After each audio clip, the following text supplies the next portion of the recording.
Assalamualaikum warahmatullahi wabarakatuh. Salam sejahtera bagi kita semua. Selamat pagi Bapak Ibu sekalian. Perkenalkan, nama saya Monika Dewi STMT, salah satu dosen tetap program studi S1 Teknik Sipil Fakultas Teknik Universitas Kahuripan Kediri. Pada kesempatan kali ini, saya akan memberikan pernyataan diri dosen Unjuk Kerja Tridharma Perguruan Tinggi atau disingkat dengan PDD UKT PT. Selamat menyaksikan. Jadi Tridharma Perguruan Tinggi itu merupakan tugas yang wajib bagi saya selaku dosen tetap, diantaranya adalah pengajaran, penelitian, dan juga pengabdian masyarakat untuk kegiatan penunjangnya. Berikut merupakan Tridharma Perguruan Tinggi dalam bidang pengajaran. Dengan mata kuliah yang saya ampu, yakni pengantar ilmu lingkungan dengan bobot 2 SKS, di mana mata kuliah ini adalah mata kuliah wajib program studi teknik sipil, maka di sini mahasiswa akan wajib untuk mengikutinya. Untuk tujuan dari mata kuliah ini ditujukan untuk memberikan pemahaman kepada mahasiswa mengenai urgensi ilmu lingkungan dalam dunia teknik sipil, dan juga rekayasa teknik sipil, dan juga aspek keberlanjutannya. Mahasiswa belajar untuk mampu menguraikan interaksi ekosistem dan siklus hidrologi yang terdampak atau menimbulkan dampak negatif oleh pembangunan fisik atau pembangunan struktur. Kemudian untuk metode pengajaran yang akan saya gunakan adalah metode DIA, yakni Delivery, Interaction, and Assessment. Dengan metode delivery ini, saya bisa menyampaikan materi dengan baik berupa presentasi PowerPoint dan juga up to date terkait peraturan, terkait ilmu-ilmu yang ada kepada mahasiswa supaya lebih mudah diterima. Capaian pembelajaran mata kuliah pengantar ilmu lingkungan ini akan saya sebutkan ada 5 CPMK berdasarkan kurikulum OBI. Yang pertama adalah menjelaskan konsep ekosistem, interaksi komponen biotik, abiotik, dan siklus hidrologi, serta mampu menganalisis dampak negatif akibat adanya kegiatan struktur.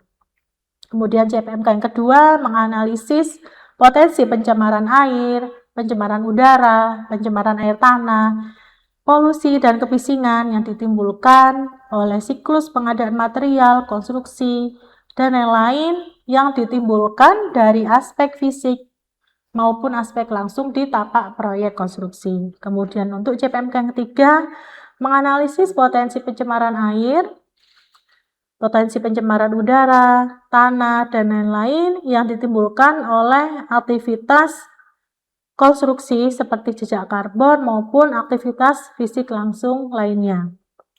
Kemudian CPMK yang keempat, mengevaluasi dokumen pengelolaan lingkungan hidup dalam hal ini AMDAL dan juga dokumen kajian lingkungan hidup yang lain, serta mengidentifikasi matriks RKL dan juga RPL berdasarkan regulasi hukum yang berlaku di Indonesia. Kemudian CPMK yang terakhir, yakni merancang konsep atau sketsa teknis sederhana untuk komponen green building atau bangunan hijau dan sistem drainase berkelanjutan SDGs seperti sumur resapan, vertical garden, green roof, dan lain-lain sebagai awal untuk mitigasi dampak lingkungan dari akibat pembangunan yang dilakukan. Kemudian untuk bahan-bahan kajiannya ada beberapa macam. Yang pertama ada interaksi ekosistem dan siklus hidrologi. Kemudian implementasi 14 asas lingkungan pada rekayasa ruang dan sipil. Yang ketiga ada dampak pengadaan material konstruksi terhadap emisi karbon. Kemudian pencemaran lingkungan di area tapak proyek atau tapak konstruksi. Manajemen limbah padat yang berbahaya non B3 atau juga yang B3. Dasar-dasar sistem penyaluran air limbah. Kemudian yang terakhir ada konsep makro untuk infrastruktur hijau atau green infrastructure atau yang biasa disebut dengan green building. Jadi itu terkait bahan kajian yang saya sampaikan. Kemudian ada juga buku-buku acuan yang bisa didapatkan untuk referensi pengajaran saya. dari buku yang diterbitkan tahun 2010, yakni Introduction to Environmental Engineering. Berikut ini adalah referensi utama untuk rekayasa dan sipil, dan juga bisa menjadi bahan lain seperti jurnal-jurnal penelitian terdahulu atau jurnal-jurnal yang sudah diterbitkan secara nasional maupun internasional yang up to date.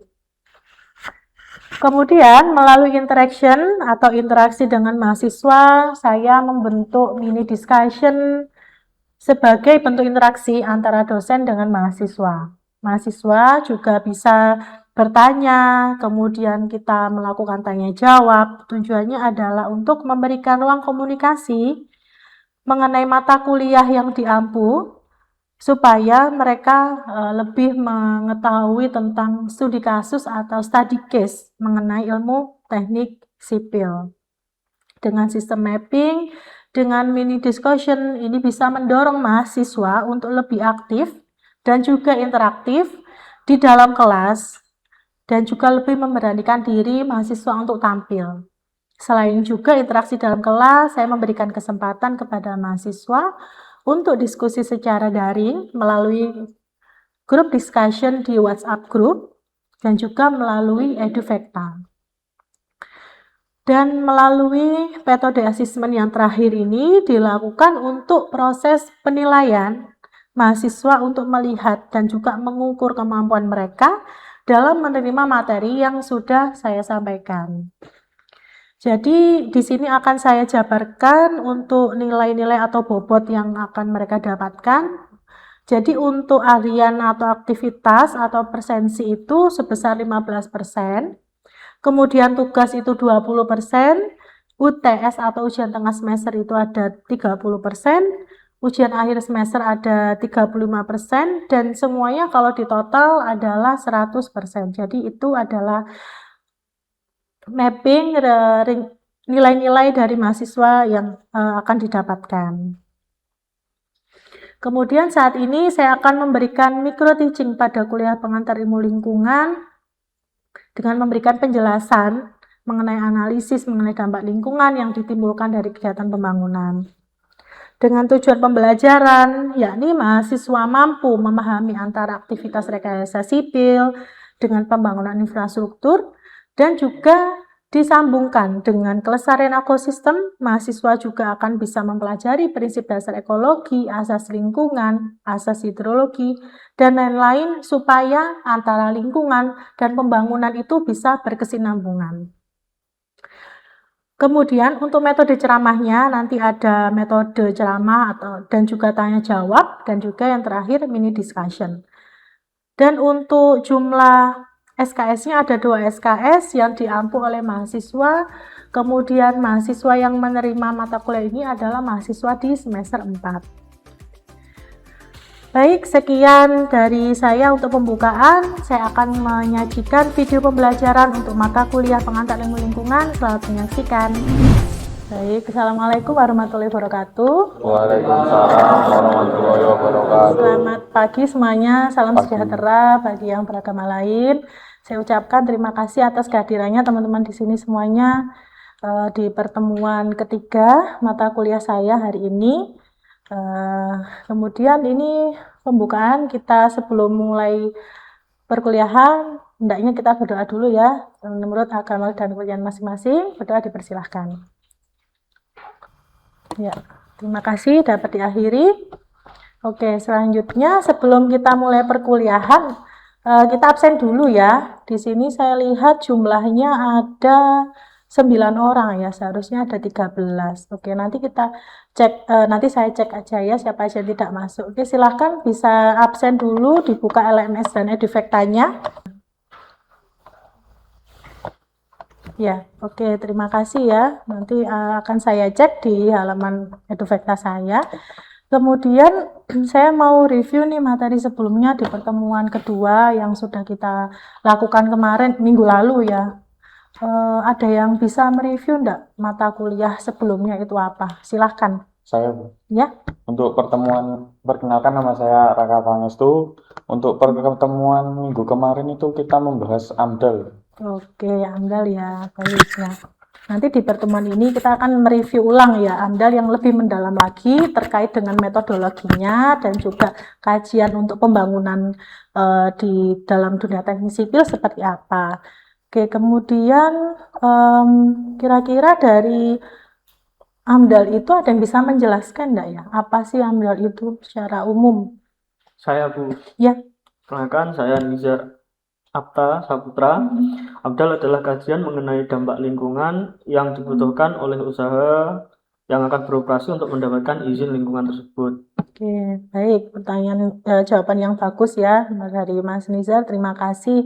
Baik, ya tadi Mas Nizar sudah menjelaskan ya AMDAL seperti ini untuk kegiatan usaha. Nah, dari kegiatan usaha yang wajib AMDAL itu ya, kira-kira ada yang bisa menyebutkan enggak apa saja usaha-usaha yang wajib memiliki AMDAL?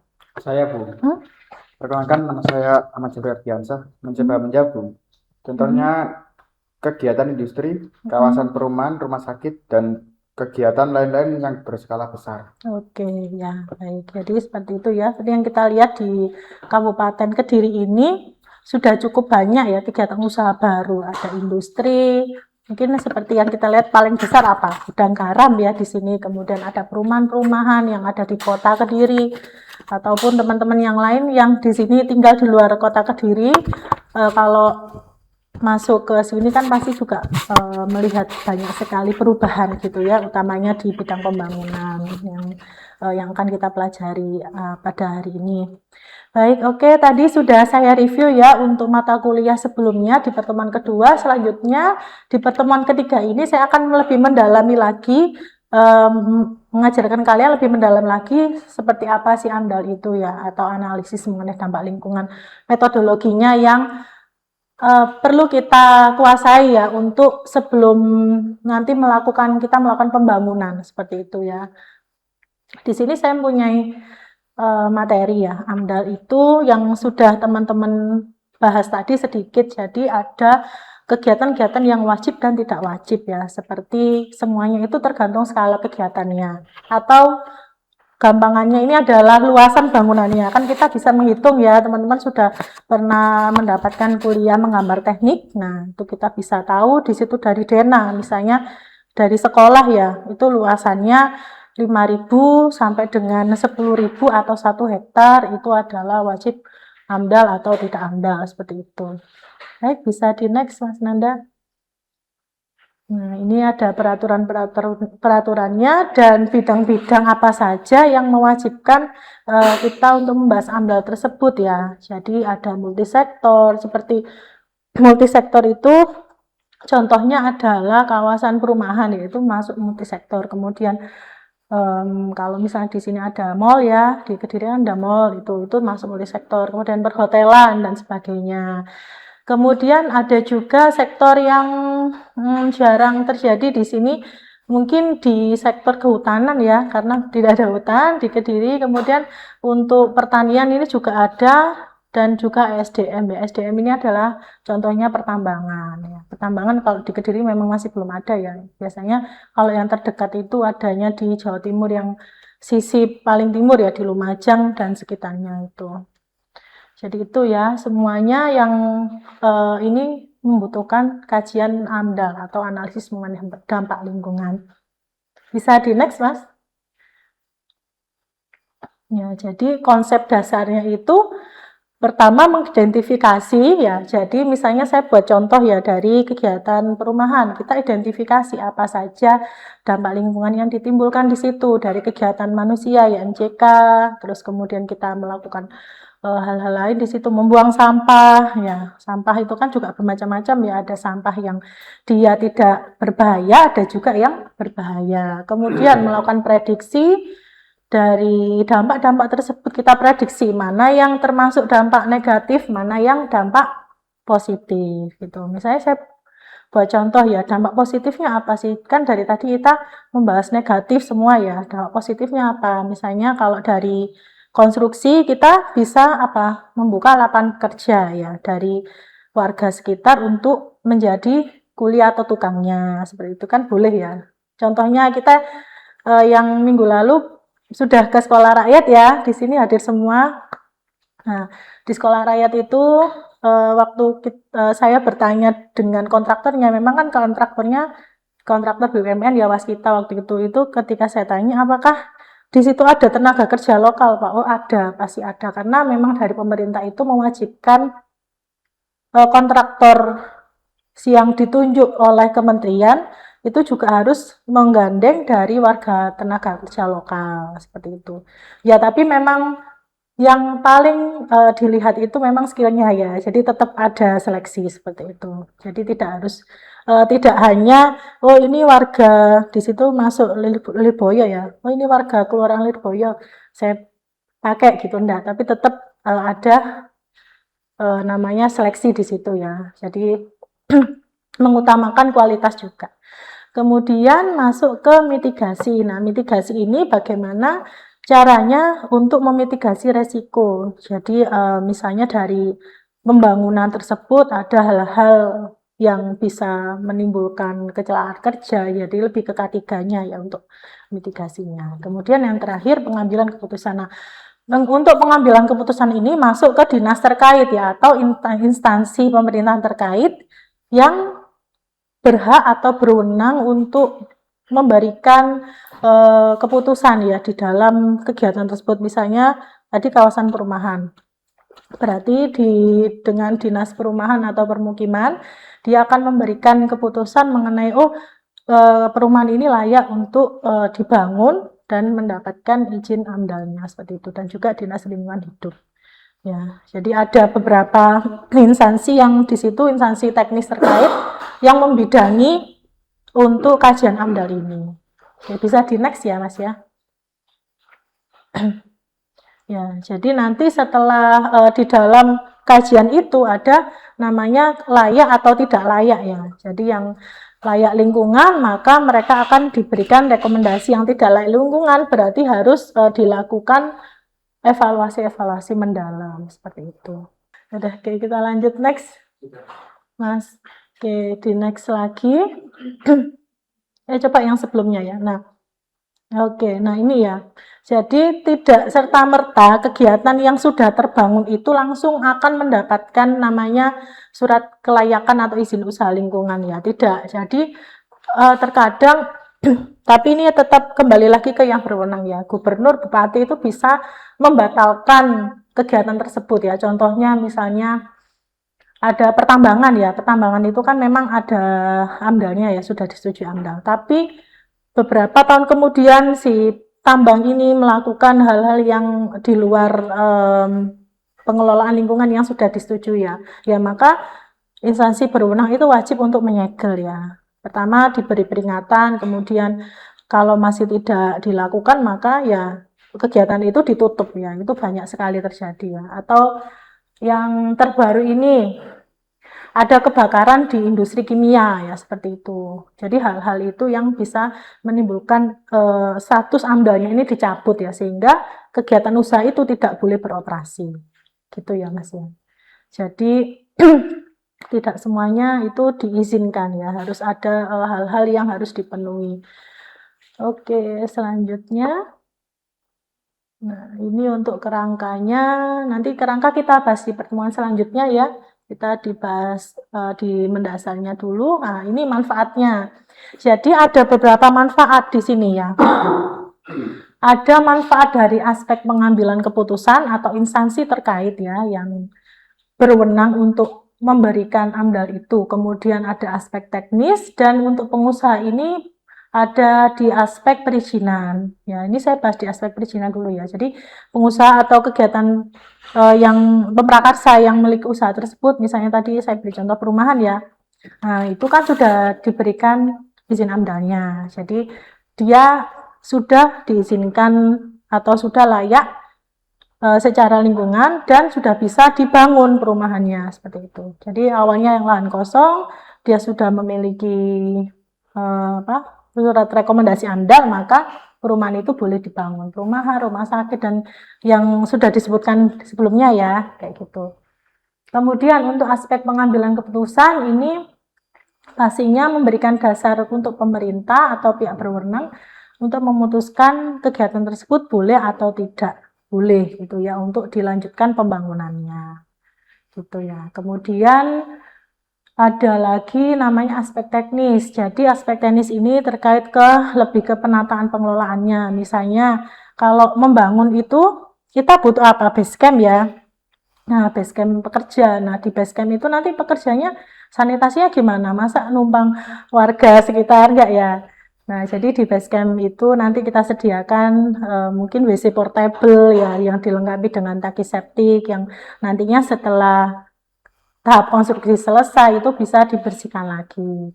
Itu aspek teknis. Kemudian K3 ya. Di sini sudah diberi materi kuliah K3 ya. Nah, untuk K3 yang pekerja bagaimana APD-nya, helm safety-nya, kemudian sepatunya apakah sudah menggunakan APD dengan baik, dengan lengkap gitu. Itu aspek teknis. Kemudian nanti terkait gini biasanya kan tukang itu atau para pekerja konstruksi itu kan juga memakai kendaraan ya. Nah, kendaraannya itu terparkir dengan rapi atau tidak. Nah, itu sebenarnya juga ada kajiannya tersendiri ya, namanya adalah analisis dampak lalu lintas atau dampak transportasi lalu lintas.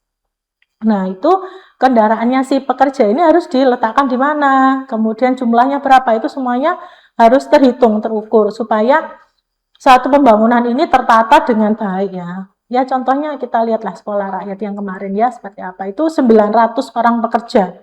Ya karena ya memang oleh Pak Presiden ditargetkan cepat ya, waktu itu saya tanya, sampai 20 Juni harus selesai. Nah, berarti kan mereka si kontraktornya ini waskita itu disuruh menambah manpower-nya, menambah jumlah tukang dan juga pekerjanya ya, jadi sehingga menimbulkan banyak juga permasalahan terkait lalu lintas misalnya ya gitu, tambah macet lah atau sebagainya. Itu untuk yang aspek teknis.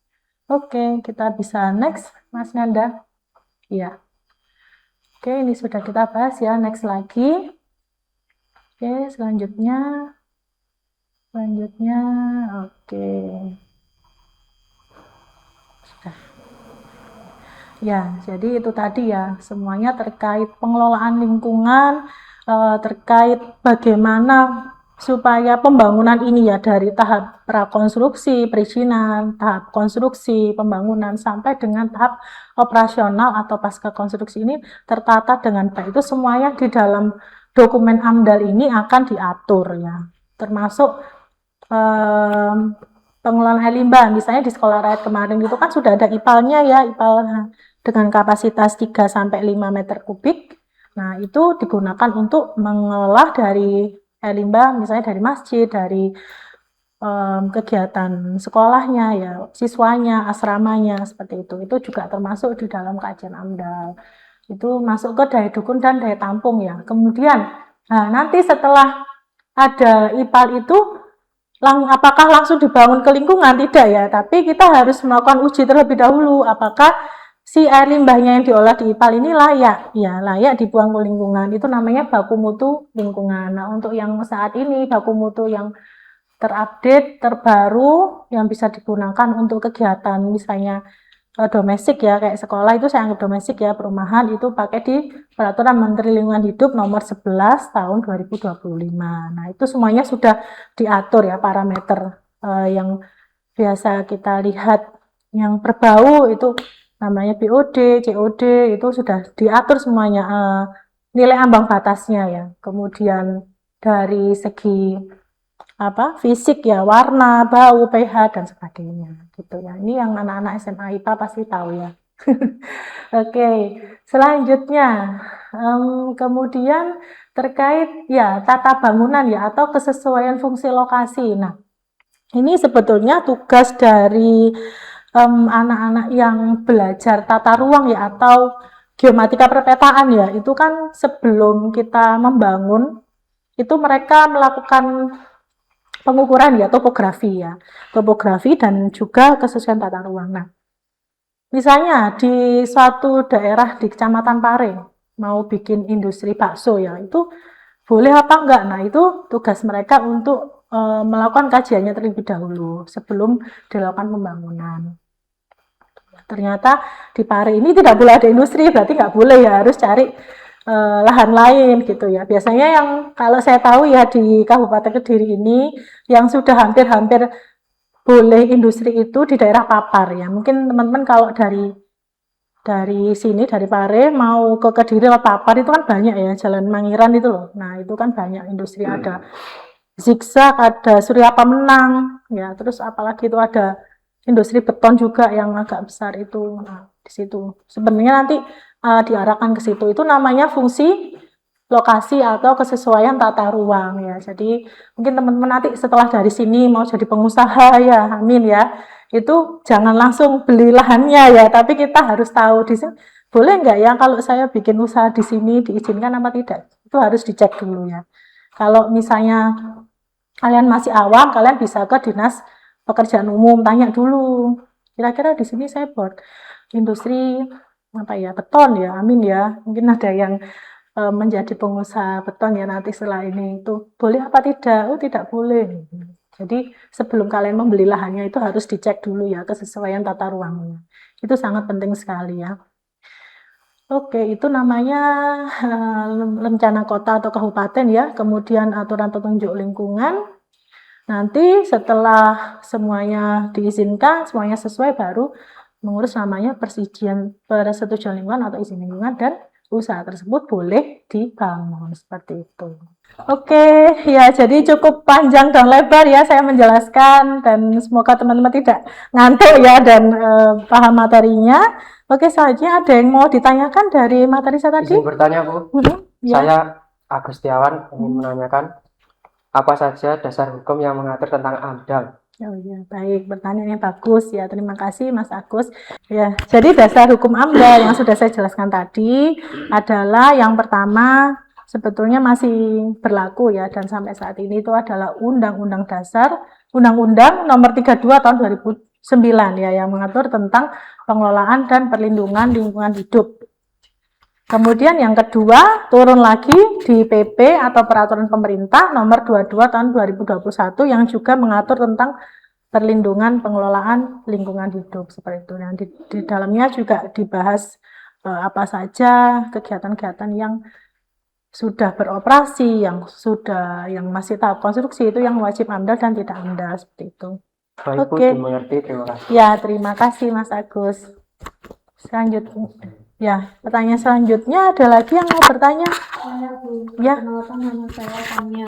Ya. Mengapa sektor perumahan juga memerlukan perizinan lingkungan, Ya. Bu? Oke, baik. Jadi sektor perumahan itu kan termasuk di multisektor ya. Dia menimbulkan dampak-dampak ya dari kegiatan manusia ya, dari MCK, dari ibu-ibu yang memasak ya, menimbulkan air limbah dari hasil masakannya, menimbulkan sampah. Kemudian mungkin ada juga yang di situ usaha laundry ya, itu kan juga sangat besar sekali ya air limbahnya di situ dampaknya. Nah, maka dari itu wajib untuk dikaji ya dampak lingkungannya di kawasan perumahan itu. Cuman kalau untuk perumahan itu memang ada ininya batasannya ya.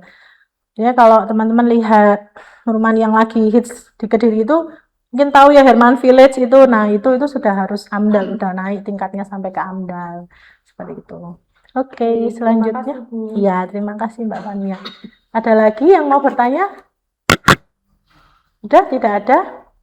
Oke, baik, ya sudah cukup ya. Oke, terima kasih teman-teman sekalian atas kehadirannya hari ini. Semoga materi yang sudah saya jelaskan tadi bisa dimengerti ya. Nanti kalau untuk materinya atau PPT-nya saya kirim di Eduvecta dan di grup WhatsApp ya. Oke, baik, sebelum perkuliahan ini ditutup, kita berdoa dulu. Alhamdulillahirrahmanirrahim. Terima kasih. Saya tutup. Assalamualaikum warahmatullahi wabarakatuh. Waalaikumsalam warahmatullahi wabarakatuh.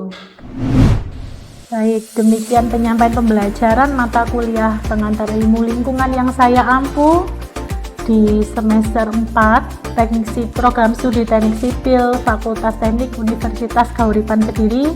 Semoga dapat memberikan gambaran terkait pernyataan diri dosen saya dalam unjuk kerja Tridharma Perguruan Tinggi di bidang pengajaran. Demikian yang saya sampaikan. Saya Monika Dewi selaku dosen program studi teknik sipil Fakultas Teknik Universitas Kahuripan Kediri. mengucapkan banyak terima kasih. Wassalamualaikum warahmatullahi wabarakatuh.